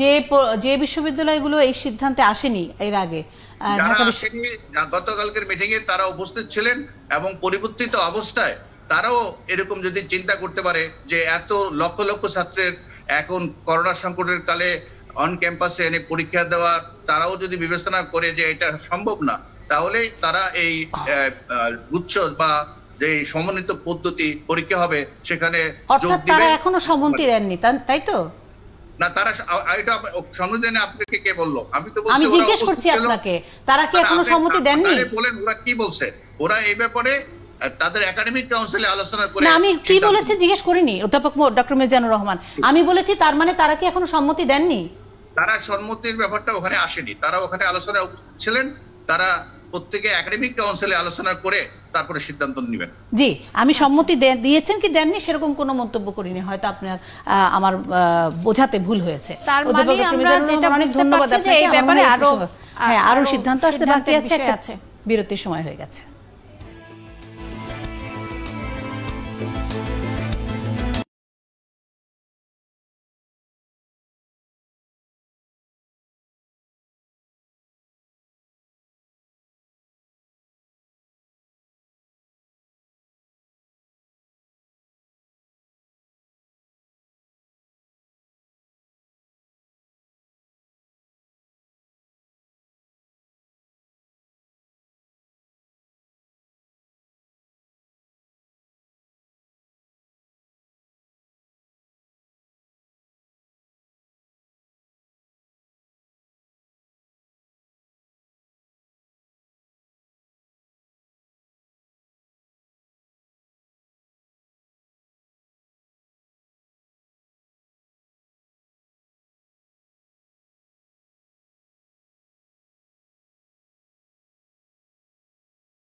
একাত্তর জার্নাল এবং আরো সবাইকে স্বাগত জানাচ্ছি। অধ্যাপক ডক্টর এম.এ. আজিজ, মহাসচিব স্বাধীনতা চিকিৎসক পরিষদ, তিনি আছেন আমাদের সঙ্গে। কিন্তু খবরটি আগে দেখে নিতে চাই। অধ্যাপক ডক্টর এম.এ. আজিজ, আপনাকে ধন্যবাদ জানাচ্ছি আমাদের সাথে যুক্ত হওয়ার জন্য। স্বাস্থ্যের নিয়ন্ত্রণে প্রশাসন ক্যাডার ক্ষোভ, হুমকি চিকিৎসক নেতাদের। খবরটি হচ্ছে এরকম, স্বাস্থ্য খাতের বড় পদগুলোতে প্রশাসন ক্যাডারের কর্মকর্তাদের রাখা এবং সিদ্ধান্ত নেওয়ার ক্ষেত্রে চিকিৎসক কর্মকর্তাদের উপেক্ষা করা সহ বিভিন্ন বিষয়ে স্বাস্থ্যমন্ত্রীর কাছে অভিযোগ করেছেন চিকিৎসক নেতারা। তারা বলছেন যে সমস্যার সমাধান না হলে ভবিষ্যতে আন্দোলনে নামবেন তারা, এবং বাংলাদেশের সরকারের বিভিন্ন প্রতিষ্ঠানের প্রশাসন ক্যাডারের কর্মকর্তাদের গুরুত্বপূর্ণ পদগুলোতে থাকা নিয়ে ওই প্রতিষ্ঠান সংশ্লিষ্ট ক্যাডারের কর্মকর্তাদের ক্ষোভ রয়েছে।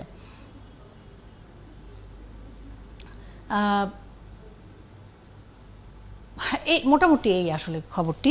আমার মনে হয় যে ডক্টর এম.এ. আজিজ যেহেতু আছেন, সেহেতু খবরটি নিয়ে আরও বেশি করে কথা বলবার সুযোগ পাবো। Doctor M A. আজিজ, অনেক ধন্যবাদ আপনাকে আমাদের সাথে যুক্ত হওয়ার জন্য। জি, আপনি বোধহয় কিছু জানতে চাচ্ছিলেন। না, আমি আসলে একটু জানতে চাচ্ছিলাম যে লীনা পারভীন যুক্ত হচ্ছেন আপনার সাথে। ডক্টর আজিজ, আপনারা হঠাৎ করে এই সময়ে কেন এই ইস্যুটা নিয়ে আন্দোলন যাবার জন্য প্রস্তুতি নিচ্ছেন, অথবা মানে এই ইস্যুটা হঠাৎ করে বড় করে ইস্যু হিসেবে আসলো কেন? এক, আর দ্বিতীয় হচ্ছে মানে এটা আসলে আমাদের কাছে ক্লিয়ার না। আর দ্বিতীয় হচ্ছে যে প্রশাসনিক ক্যাডারের কেউ যদি কারণ আমরা জানি যে আমাদের যে বিসিএস ক্যাডার এবং ডাক্তার যারা আছেন, আপনাদের দুইটা কিন্তু আলাদাভাবে এক ধরনের মূল্যায়ন হয়ে থাকে। তো সেই ক্ষেত্রে মানে আপনারা পদ্ধতিটা কীরকমভাবে চাইছেন? যে সাধারণ প্রশাসনিক ক্যাডার থেকে কেউই কি আসলে এই ধরনের ইয়েতে আসবে না, একদমই বন্ধ থাকবে, যে শুধুমাত্র চিকিৎসকদের মধ্য থেকেই এই উচ্চ পদগুলোকে পূরণ করার জন্য চাইছেন, নাকি মানে এই দুইটা প্রশ্ন আপাতত, পরবর্তীতে হয়তো আমার আরো কিছু জানার আছে। ধন্যবাদ আপনাকে। প্রথম প্রশ্ন হলো, দেখুন এই সময়ে কেন আমরা এই সরব হলাম। আমার কথা হলো যে একটা মহামারী চলছে, অতিমারি চলছে, সেই প্রেক্ষাপটে চিকিৎসকরা এখন ফ্রন্টলাইন ফাইটার হিসেবে কাজ করছে। তারা জান প্রাণ দিয়ে কাজ করছে এই কোভিড নিয়ন্ত্রণে, কোভিড চিকিৎসায়। এই মুহূর্তে প্রশাসন ক্যাডার, তারা মন্ত্রণালয়ে যারা আছে, তারা চিকিৎসা ব্যবস্থা তাদেরকে সার্বিক সহযোগিতা করবে। তারা কি কারণে এই চিকিৎসকদের যে সমস্ত পদ, যারা একদম আমাদের চিকিৎসকদের জন্য যে পদ পদবীগুলো আছে, সেই পদগুলাতে এত বছর না আসে, এখন এই মহামারীর সময় কি কারণে তারা এই পদগুলাতে পোস্টিং দিচ্ছে, কেন আসছে? এটা তো আমার প্রশ্ন। ডক্টর আজিজ, যেটি লীনা পারভীন জানতে চাইছেন বলে আমার মনে হয়, সেটি হচ্ছে যে আপনারা বলছেন যে চিকিৎসকদের যেই পদগুলোতে থাকা দরকার সেখানে প্রশাসনের ক্যাডার আছেন। আপনারা কি বলছেন, যেমন অধিদপ্তরে, স্বাস্থ্য অধিদপ্তরে কেন তারা আছেন, তারা কেন ঔষধ প্রশাসনে আছেন, এইটি কি আপনাদের মূল অভিযোগ? না, স্বাস্থ্য অধিদপ্তরে প্রশাসনের কোনো পদ নেই, এবং গভর্নমেন্ট স্ট্রাকচার অনুযায়ী সেখানে স্বাস্থ্য অধিদপ্তরের পদগুলা চিকিৎসকরাই যাবে, কাজ করবে। সেখানে প্রশাসনের পদ কেউ যাওয়ার কথা না। কিন্তু এই মুহূর্তে তাদের কিছু কিছু পোস্টিং হচ্ছে, অনেকগুলো হচ্ছে এই কোভিড সময়ে। এই কারণেই আমাদের প্রশ্ন, তারা এই সময়ে যাবে কেন। যেমন ফ্যামিলি প্ল্যানিং অধিদপ্তর, এখানে আমাদেরও চিকিৎসকরা আছে। আমাদের চিকিৎসকরা এই গত কয়েক বছরে এখানে সবগুলা পদেই তাদের এক ডেপুটি সেক্রেটারি পর্যন্ত সেখানে প্রশাসনিক পদে চলে আসছে, যার জন্য ডাক্তাররা এবং ফ্যামিলি প্ল্যানিং অফিসাররা সেখানে মেডিকেল অফিসারের উপরে আর কোনো প্রমোশন পাচ্ছে না। ওই পদগুলা এটা কি নতুন করে যুক্ত হচ্ছে, নাকি এটা মানে চলেই আসছিল? এইটা বেশ কিছুদিন চলে আসছে, কিন্তু স্বাস্থ্য অধিদপ্তরে এই গত 1-2-3 মাসে অনেকগুলা পদে তারা আসছে, এবং আরো ফাইল প্রসেস হচ্ছে, এবং আরো অধিদপ্তর, যেমন ওষুধ প্রশাসন অধিদপ্তরে যতটুকু আমরা জানি, সেখানে তাদের পদ সেভাবে আগাচ্ছে, ফাইল আগাচ্ছে, তারা কাজ করতে যাচ্ছে। ইতিমধ্যে 4জন অধিদপ্তরে পোস্টিং হয়েছে, ওষুধ প্রশাসনের 3জন পোস্টিং হয়েছে, সরকারি কর্মচারী হাসপাতালে একজন পোস্টিং হয়েছে। আপনি বলছিলেন যে এই পদগুলোতে প্রশাসনিক ক্যাডার থেকে কেউ আসার কথা না, এটা চিকিৎসকদেরই আসার কথা। তাহলে কি আপনি বলছেন যে এটা মানে নিয়ম লঙ্ঘন হলো কিনা? অবশ্যই নিয়ম লঙ্ঘন করছে, বিধি লঙ্ঘন হলো এটা। হ্যাঁ, আমাদের দেখেন স্বাস্থ্য ক্যাডারের অন্যান্য অনেক ক্যাডার আছে, প্রত্যেকটি ক্যাডারে 3 থেকে 4টি 5টি 7টি পদ আছে এ গ্রেডে। আমাদের চিকিৎসকদের মাত্র একটা এ গ্রেড, এবং এই গ্রেডে কেউ সেভাবে এমন ভাবে করা এ গ্রেডে কেউ যেতে পারে না, সেই পদটা গ্রেডটা পায় না। অথচ আমাদের ক্যাডারে প্রায় সবচেয়ে বেশি আমাদের ক্যাডারের আমাদের সংখ্যা, আমাদের প্রায় 30,000-এর মতো চিকিৎসক আছে। আপনারা আসলে কি মনে করছেন এটার পিছনে কারণটা কি হতে পারে? কারণ আমরা মানে সরকার এই ধরনের একটা সিদ্ধান্ত কেন নিবে? বা আমি একটু যোগ করি, যেহেতু সময় একটু কম। একটি হচ্ছে যে কেন মনে হচ্ছে এই ধরনের সিদ্ধান্ত নেওয়া হচ্ছে, এক। আর দুই হচ্ছে আপনারা এই অভিযোগ জানানোর পর কি জানতে পারলেন, কি ধরনের উত্তর পেলেন? আমরা স্বাস্থ্য মন্ত্রণালয়ে স্বাস্থ্যমন্ত্রী মহোদয়কে জানিয়েছি। স্বাস্থ্যমন্ত্রী মহোদয় আমাদের সাথে একমত যে এই পদগুলো চিকিৎসকদেরই, এই ব্যাপারে আমাদের ব্যাপারটা আমাদের চিকিৎসকদের স্বার্থ রক্ষা করবে।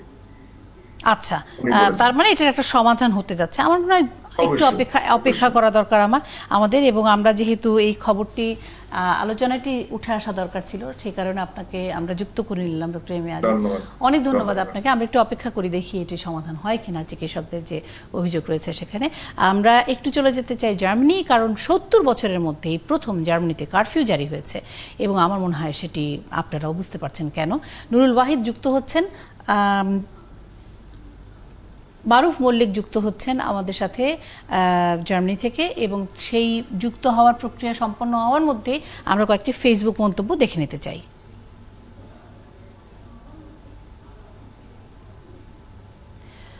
শাহরিয়ার সিনা বলছেন, we should focus on COVID more, that will be our own product hopefully. আমরা তো করছি, আমরা অনেক অনেক বেশি করেই কথা বলছি এসব নিয়ে, কারণ আপনি হয়তো লক্ষ্য করেননি, এর মধ্যে অনেক বেশি করেই কথা আমরা বলেছি। আতিকুল ইসলাম বলছেন, দেশে সড়ক দুর্ঘটনায় যত মানুষ মারা গেছে গত 7 মাসে, তাতে করোনার মৃত্যু কিছুই না। হ্যাঁ, সেটি হয়তো সত্য, সেটি হয়তো আমাদের জন্য সত্যি হয়তো সংখ্যার দিক থেকে কিছু না, কিন্তু প্রতিটি মৃত্যুই মৃত্যু না, সেটি তো মৃত্যুই, কিন্তু যেটি আসলে বলতে চান তারা যে এর চেয়েও তো বেশি মানুষ অন্য অন্য জায়গায় মারা যাচ্ছে, আমরা কেন এটি নিয়ে চিন্তা করবো? এটি নিয়ে চিন্তা করবো এই কারণে যে বহু মানুষ এটাতে আক্রান্ত হচ্ছেন, এবং এই আক্রান্ত হওয়ার ফলে এটি এমন সংক্রামক একটি ব্যাধি সারা পৃথিবীতে ছড়িয়ে যেতে পারে। বাংলাদেশের সাথে তাহলে আন্তর্জাতিক সকল যোগাযোগ কিন্তু একসময় বন্ধ হয়ে যাবে যদি এটাকে আমরা নিয়ন্ত্রণ করতে না পারি। মিতু হক, মিথিলাফা, গত কিছুদিনের ট্রেনে কাটা পড়ে যে পরিমাণ মানুষ মারা গেছে, তাতে করে এটার আলোচনা জানালে আশা করি। ট্রেনে কাটা পড়ে কেন মানুষ মারা যাচ্ছে গত কিছুদিনে, সেটা তো আসলে আমার ঠিক জানা নেই যে অনেক বেশি মানুষ মারা গেছে কিনা। তবে আপনার কথাটি নিশ্চয়ই বিবেচনায় থাকলো, আমরা সেটি নিশ্চয়ই খুঁজে দেখবার চেষ্টা করব। এস এম শাহ আলম বলছেন, স্বাস্থ্যবিধি আমরা মেনে চলছি, কিন্তু শহরের অধিকাংশই মাস্ক ব্যবহার করে না। গ্রামের অবস্থাটা তাহলে ভাবুন। না, ভাবতে হবে না, আমরা আসলে অনেকবার দেখেইছি মোটামুটি গ্রামে করোনা বলে কোনো রোগ নেই, এবং সেটি মিডিয়ার সৃষ্টি, এরকমও অনেকে বলছেন। এহসানুল করিম বলছেন, ভ্যাকসিন প্রয়োগের ক্ষেত্রে বাংলাদেশের সক্ষমতা ঈর্ষণীয়, অবশ্য আরবান এলাকায় বাদে। যাই হোক, কিন্তু তারপরও 5,60,00,000 যদি হয় 1 মাসে, তাহলে সেটি একটা আসলে বিশাল নম্বর সংখ্যা, এবং 3 মাসেই তাহলে আসলে ভ্যাকসিন প্রয়োগ করা সম্ভব যদি সেরকম হয়ে থাকে। Omar Ali, I wish I have house in Bhasan Char, so beautiful infrastructure. বলা যায় না যে সেখানে হয়তো আর যে কারণে তৈরি হয়েছে সেটি আর হলো না, আমরা গিয়ে ঘুরে ফিরে আসার জন্যই ভাসানচরে গেলাম। যাই হোক, এই হচ্ছে মোটামুটি আমাদের পাওয়া ফেসবুক মন্তব্য, এবং আমাদের সঙ্গে যুক্ত হয়ে যাচ্ছেন মারুফ মল্লিক, ডক্টর মারুফ মল্লিক, জার্মান প্রবাসী সাংবাদিক, এবং আশা করছি এই বড় পর্দায় তাকে দেখতে পাবো। ডক্টর মারুফ মল্লিক, শুনতে পাচ্ছেন নিশ্চয়ই আমাকে? আমরা কিছুক্ষণের মধ্যেই দেখতে পাবো আশা করছি। শুনতে পাচ্ছেন নিশ্চয়ই আমাকে? জি জি, শুনতে পাচ্ছি। 70 বছরের মধ্যে এই প্রথমবারের মতন জার্মানিতে একটা কারফিউ দেওয়া হচ্ছে, কেন? না, এটা হচ্ছে যে আপনি হয়তো জেনে গিয়েছেন যে ইউরোপে করোনার যে সেকেন্ড ওয়েভ বা একটা সার্জ হয়েছে, এবং ইউরোপের বিভিন্ন দেশে গত কয়েক সপ্তাহে করোনা আক্রান্ত রোগীর সংখ্যা খুব বেড়ে গিয়েছে। এই জন্য বার্লিনে যেটা আপনি বললেন যে এক ধরনের নৈশকালীন কারফিউ জারি করা হয়েছে, রাত 11টা থেকে 6টা পর্যন্ত কারফিউ চলবে, এবং যদি কেউ কারফিউ অমান্য করে তাহলে 5,000 ইউরো জরিমানার বিধান রয়েছে। তো যেই কারণে কারফিউটা করা হয়েছে, বার্লিনে শুধু কারফিউ দেওয়া হয়েছে, বাট জার্মানির বিভিন্ন শহরে রাত 11টা থেকে 6টা পর্যন্ত হোটেল, রেস্টুরেন্ট, পাব, বার এবং ডিস্কো, নাইট ক্লাব সবই বন্ধ রাখা হয়েছে। এর কারণ হচ্ছে যে স্বাস্থ্য বিশেষজ্ঞরা বা মানে নীতি নির্ধারকরা মনে করছেন যে এইবার যে সেকেন্ড বা দ্বিতীয় যে ধাপটা শুরু হয়েছে করোনার, এতে ইয়াং ছেলে পেলে বা অল্প বয়স্করা আক্রান্ত হচ্ছে, এবং এই যে সামাজিক যে দূরত্ব বজায় রাখার কথা, তো সেটা আসলে ঠিক মানা যাচ্ছে না যখন পার্টিকুলারলি আপনার উইকেন্ডে এইসব এই বারে বা পার্টিতে যখন ছেলেপেলেরা যাচ্ছে, যুবক বা তরুণরা যাচ্ছে, ওদের মাধ্যমে হয়তো বা এই করোনার যে সেকেন্ড ওয়েভটা সেটা আরো গতি লাভ করছে এবং ছড়িয়ে পড়ছে। তো সেই জিনিসটাকে দমানোর জন্য, করোনার যে বিস্তারটাকে, দ্বিতীয় ওয়েভটাকে দমানোর জন্য একটা মানে রাতের বেলায় যেন মানুষজন ঘরে থাকে, বাসায় কম আছে। যদি কিছু জানার থাকে মারুফ মল্লিকের কাছে। না, আমার মনে হয় তেমন কিছু আসলে জানা এই মুহূর্তে জানার নেই, কিন্তু একটি আমার প্রশ্ন রয়েছে ডক্টর মারুফ মল্লিক, সেটা হলো যে এর আগে তো কখনো কারফিউ দেয়নি জার্মানিতে, প্রথম ওয়েভটা তো সামলানো জার্মানি। হ্যাঁ, না, এর আগে কারফিউ দেয়নি, এর আগে কি সত্যি বলতে জার্মানিতে ওই অর্থে লকডাউনও দেয়নি, কিন্তু হ্যাঁ, কিন্তু এবার হঠাৎ এত জোরদার কেন? কারণটা হচ্ছে টাইমিংটা রাতের বেলা, মানে ঠিক কেন? করোনা কি দিনের বেলা ছড়ায় না? না, ওই যে আমি যেটা বললাম যে রাতের বেলা সাধারণত সপ্তাহান্তে যে পার্টিতে যা বা ডিস্কোতে বা নাইট ক্লাবগুলোতে যে ভিড় হয়, সেই ভিড় থেকে তরুণদের মধ্যে এবার বেশি ছড়িয়ে পড়ছে বলে ধারণা করা হচ্ছে। আর কারফিউটা দেয়া হয়েছে যে কালকে অ্যাঙ্গেলা মেরকেল, আমাদের যে চ্যান্সেলর, উনি একটা বক্তব্য দিয়েছেন, উনি তো ঘন ঘনই কথা বলছেন। উনি যেটা বলেছেন যে জার্মানি অবশ্যই করোনাকে মোকাবেলা করবে, কিন্তু জার্মানি শক্তিশালী দেশ, কিন্তু অফুরন্ত সম্ভাবনার দেশ না। কারণ এই যখন আপনি লকডাউনে যাবেন, করোনা হবে, তখন তো যে ফিনান্সিয়াল সাপোর্টটা দিতে হয়, আর্থিক যে সহায়তা দিতে হয়, বেশ ভালো একটা সাপোর্ট দিয়েছে জার্মান সরকার, কিন্তু সেটা তো আর সবসময় দেওয়া যাবে না। ওই জন্যই এখন যেটা বলা হচ্ছে যে এনি হাউ, যে করেই হোক আমাদের এই করোনার যে বিস্তারটা ঠেকাতে হবে। অনেক ধন্যবাদ, অনেক ধন্যবাদ ডক্টর মারুফ মল্লিক আমাদের সাথে যুক্ত হওয়ার জন্য, এবং লিনা পারভিন আপনাকে অনেক ধন্যবাদ, এবং দর্শক আপনাদেরকে অসংখ্য ধন্যবাদ। ৭১ টেলিভিশনের সাথে আপনারা আছেন, আপনারাই সবচেয়ে বড় শক্তি ৭১ টেলিভিশনের, এবং আশা করি আপনারা সবসময় আমাদের সাথে থাকবেন। একটু মনে করিয়ে দিতে চাই যে ৭১ টেলিভিশন বাংলাদেশের সেই টেলিভিশন যেখানে প্রথম প্রধান নির্বাহী কর্মকর্তা হিসেবে একজন নারী যুক্ত হয়েছিলেন, কাজ করেছেন, এবং এখানে সবসময় নারীরা যেন সমান সুযোগ পায়, প্রয়োজনে তারা যে কোনো সময় নিশ্চিন্তে নিরাপদভাবে কাজ করতে চায়, সেই ব্যাপারে ৭১ টেলিভিশনের অবস্থান খুব পরিষ্কার। নারীদের বিষয়ে ৭১ টেলিভিশনের অবস্থান সবসময় পরিষ্কার, এবং সেই রকমই পরিষ্কার হচ্ছে বেশ কয়েকটি বিষয়, যেটি আপনাদেরকে বলেছিলাম: মুক্তিযুদ্ধ, অসাম্প্রদায়িকতা এবং বৈষম্যহীনতা। শুভরাত্রি সবাইকে।